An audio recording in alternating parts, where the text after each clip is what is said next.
Racism in Germany. Let's talk about it. This is Lorenz, a black 21-year-old who was shot by a white police officer in Oldenburg. Police officers claim they felt threatened because he had a knife, which was never found on the crime scene. They don't want to show it. Yeah. They don't want to show it, but they have that. You know? You have these jokes. Yeah. With these jokes, you really feel like they're not showing you that they hate you, but they hate you, you know? I have to be honest with you, yes, I've experienced racism, not once, not twice.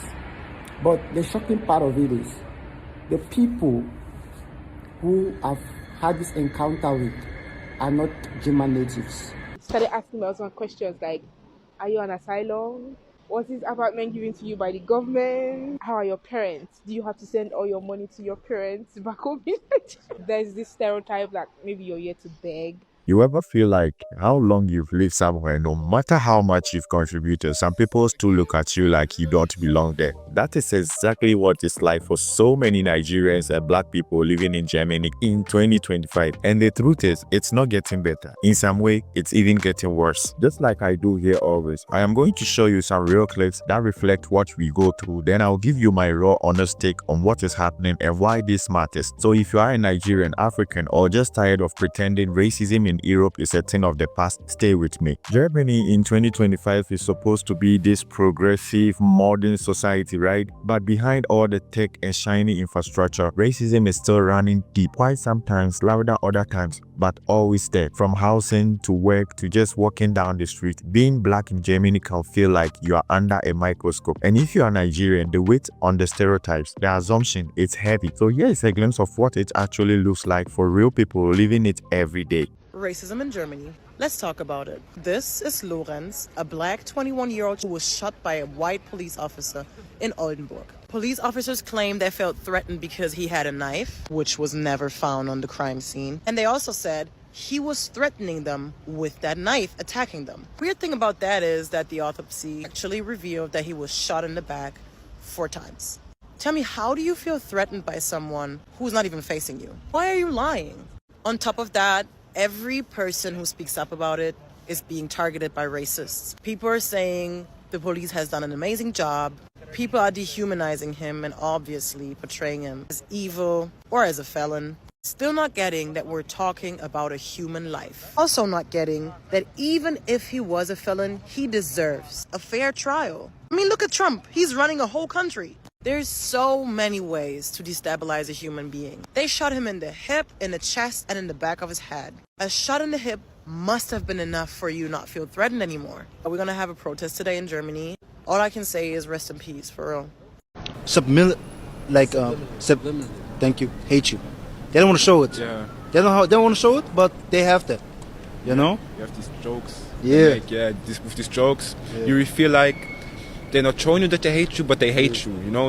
But it's not really they hate you because they know they hate you, it's just in them that they hate you. Because you're different, because you're not like them. Yeah. Because you're yourself. Yeah. Yourself. I would say that there are not that many people of our skin color over here. Or not even skin color, I would say with the mindset of us, you know, because skin color is one thing, but not of the mindset of us, I would say, yeah. That's true.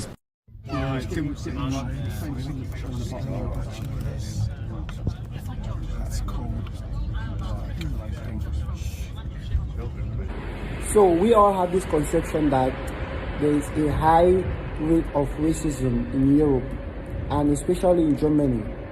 And if you have been in Germany, I believe that you must have come across 1 or 2 racist persons.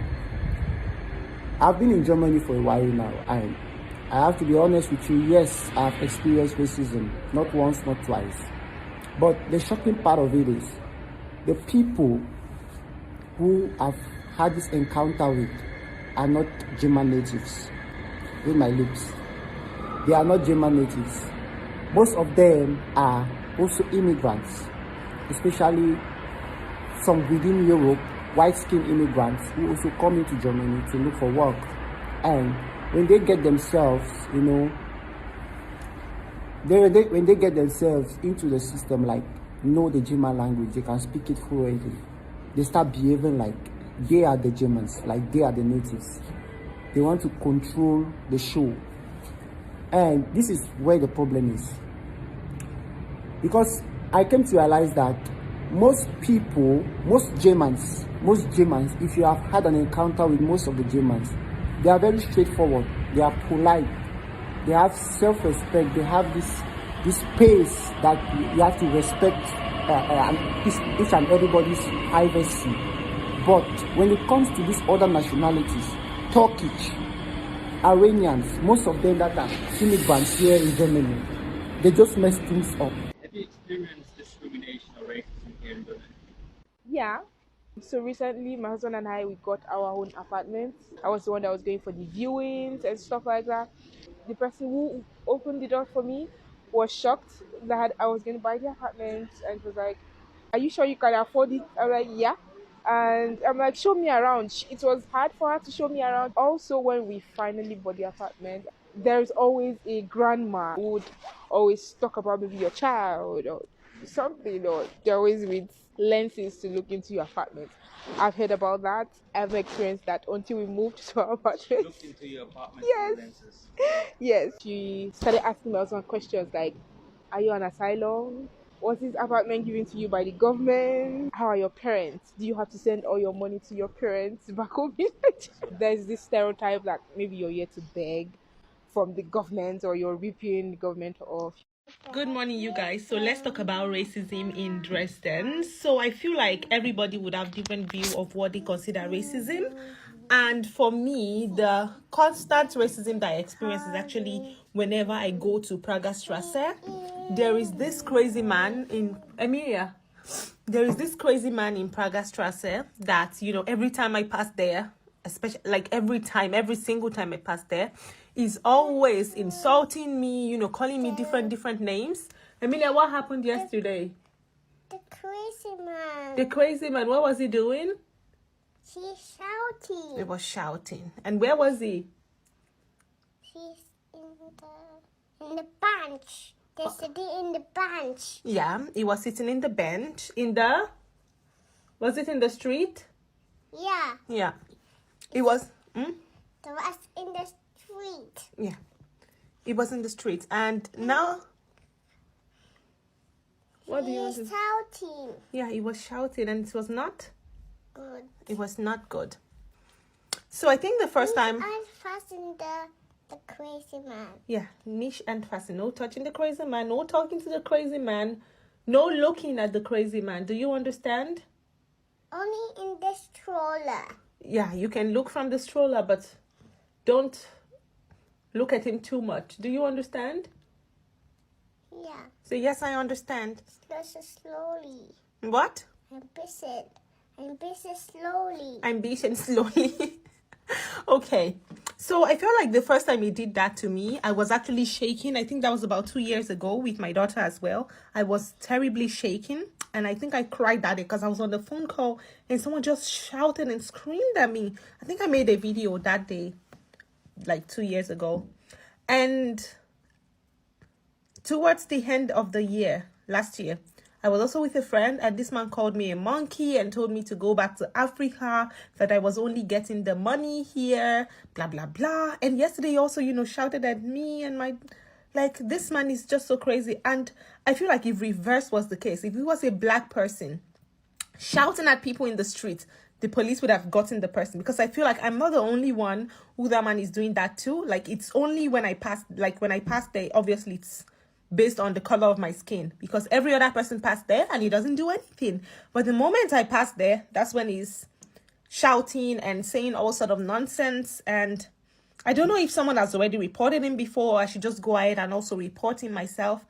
I have no idea what to do. If you live in Dresden, do you know this man who sits in the middle of the street at Praga Strasse, like on a bench, I think in front of Zara or thereabouts? Have you experienced it? It's in the bench. In the bench. Yes.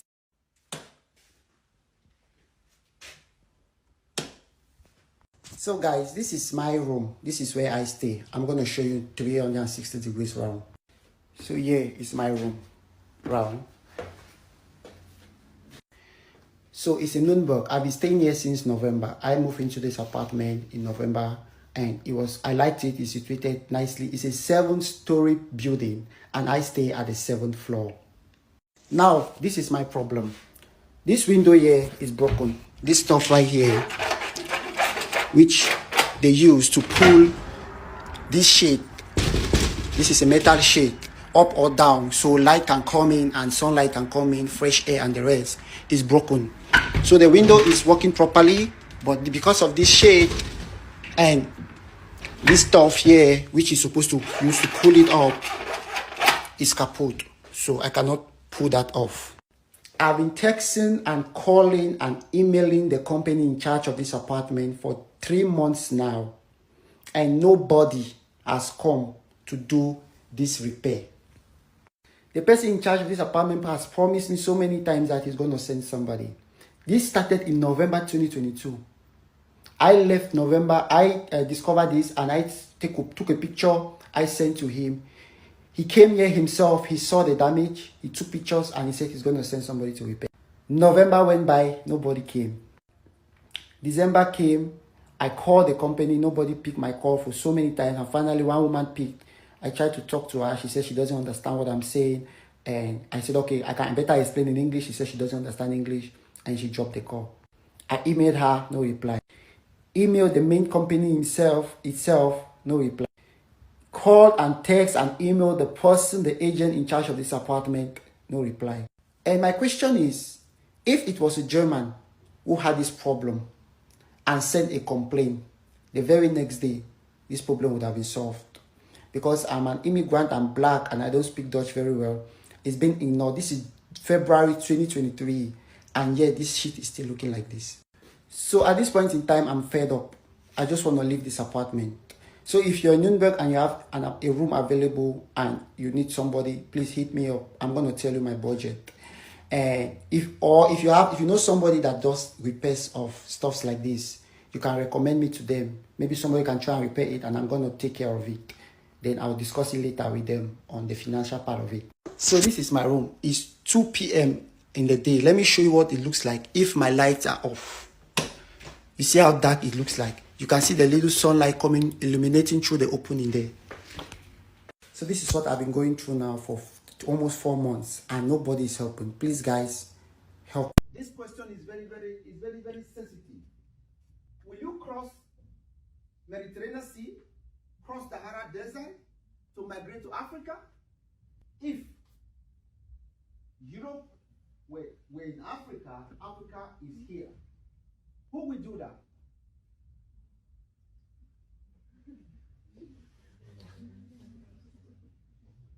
This is very sensitive question. The reason why I ask this question, most of you, or I can say all of you, have no idea how life is difficult for young people who grow up in Africa. You have no single idea. That is why I try to do something like this, because I want to know what is in your mind. Let us to be honest. If you don't have nothing in Germany, you don't have nothing. You don't even know how to go to school. You don't even know if you can eat 3 times in a day. But you know that Africa, if you arrive there, you will have chance. You will go to school. You will have good work. Will you cross Mediterranean Sea or cross Sahara Desert to come to Africa to integrate? Who can answer me, please? Be honest. Please go on. I'm pretty unsure, but I would actually do it after what you just said, because before I couldn't really imagine what it's like, obviously. As you said, we are very lucky. But now that I really hear it, yeah, I would guess I would risk it. It basically sounds like just better in every way. So if I have really nothing and might die every day, the risk is probably worth it. Wow, person to say. Please clap for him.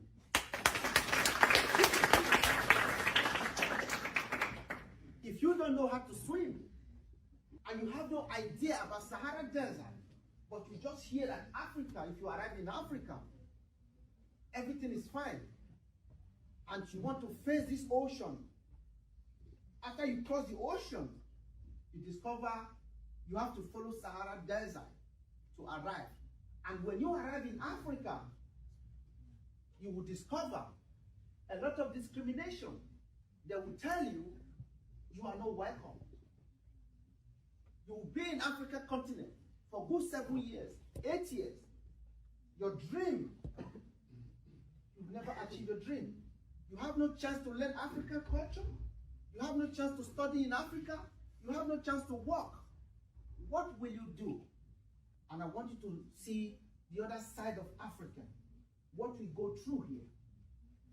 Every African you see on the street, it's not easy for them to arrive here. If they tell you what they are going through. Last week, I spoke to one African on my social media. He was a refugee. Because police was coming to bring him back to Africa, he jumped from 3-story building. He landed on the ground to escape.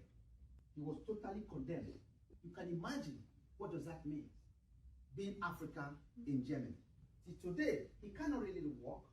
He has serious, severe injury because of that incident. I can count again and again and again what Africa are going through. That is why I want you guys to join me to raise my voice, because I have a goal to change this narrative. I want to thank all of you, really, for the chance you gave me today to speak with you. Thank you so much. I really appreciate that. Thank you.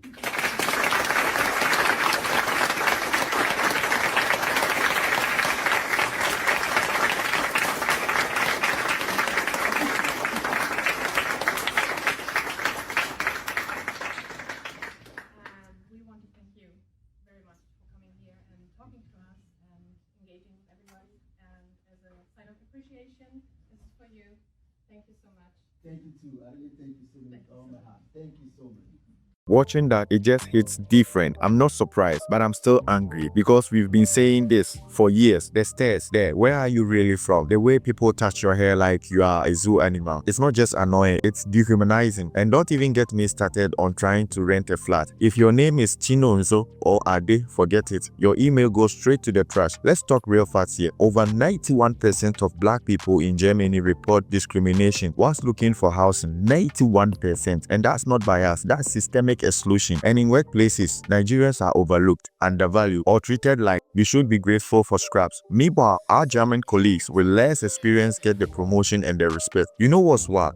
Even when we speak fluent German, they still act surprised. Whoa, your German is so good. Like, we just walk out of the jungle. That's not a compliment, that's ordering. And then there's the police. I can't tell you how many times brothers say they've been stopped for nothing, just existing while black. The kind of profiling we face, it's exhausting. It chips away at your peace, bit by bit. If you're still watching this, I know this topic is close to all. So do me a favor, hit that subscribe button. Let's grow this space where we can speak the truth, challenge the system, and uplift each other. And don't just click away yet. What I'm about to say next is very crucial. You know what makes this worse? The silence, the way authorities don't take us seriously. You report racism and suddenly you are the problem, or worse, you are scared to report it because you don't want issues with your visa or residency. That's real fear and it's keeping people quiet. And you can't talk about the mental toll. Living with racism constantly, it wears you down and messes with your confidence. It affects your mental health. You start questioning yourself, your worth, your future. That's trauma and it's been normalized. And this whole subtle racism thing. Now, just because someone smiles whilst being racist doesn't make it better. Microaggression, exclusion, being tokenized, that's racism in a suit and tie. And it's just as harmful, if not more, because it's harder to call out. Even schools aren't safe. Black kids being discouraged from chasing big dreams, being told to lower expectations. That's how you kill potentials early. And then they turn around and blame us for not integrating. It's easy to say, well, that's just a few bad people. But no, this is systemic. It's in the schools, the hospitals, the job market, the housing system, the police force. It's woven into everyday life. And look, the rise of the far right in Germany, that's no coincidence. When hate crimes goes up by 23% in 1 year, that is not random. That is a society telling you exactly how it feels about people who looks just like us. Here is the thing that keeps me up some nights. How long are we supposed to tolerate this? How long before we say enough is enough? German wants our labor, our taxes, our talent, but not our full humanity, and that can't continue. So I'll leave you with this. If Germany won't make room for us at the table, should we still keep trying to sit there, or is it time to build our own? Drop your thoughts in the comments. I want to hear from you, especially if you've lived this. What is your experience like as a Nigerian or African in Germany? And if you felt this video, share it. Let's speak the truth, even if it makes people uncomfortable. Stay bold, stay conscious, and always Remember to know your worth.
If this is hitting you like it hit me, pause real quick and hit that subscribe button. This is the kind of stuff we need to be talking about more honestly, and stay with me to the end because I'm about to break down something that will shift the way you look at migration forever. The truth is, we've been told lies not just by media, but sometimes by our own people. You know how it goes. Someone travels, comes back looking fresh, maybe build a house back home, and suddenly everyone thinks they are balling. But they don't tell you about the 3 jobs they are working in Europe, or the loneliness, the racism, the rents that eats up about 80% of their paycheck. And here's the part that really gets me. Some of those same people are now saving up to come back to Africa. They've realized that life over there doesn't always mean dignity. It doesn't always mean peace. One European man like you watched earlier on said he's planning to move back to Tanzania once his kids finish school. Why? Because he wants community, simplicity, a life that makes sense. And that says a lot. We have to start being honest with ourselves. I'm not saying migration is wrong. I get it. People are desperate. There's poverty, corruption, broken system, and yes, sometimes living feels like the only option. But I also believe this. If we don't face our own homes, we will always be running to someone else's table, begging for crumbs, getting insulted, and still feeling like outsiders. I'm starting to understand that the real flex is not making it in Europe. It's building something real here in Africa, something we control, something rooted in our culture, our community. And if even Europeans are looking at Africa as their next move, maybe it's time we did it too, but not from a place of desperation, from a place of vision, from a place of power. So let me leave you with this. What if the real wealth isn't out there, but right here at home in Africa? What if the future we've been chasing already lives in our soil, our people, and our stories? Drop your thoughts in the comments. I want to hear from you. Have you or someone you know thought about moving to Europe or maybe coming back from it? Let's talk. Peace, love, power to the people, and until next time, stay human.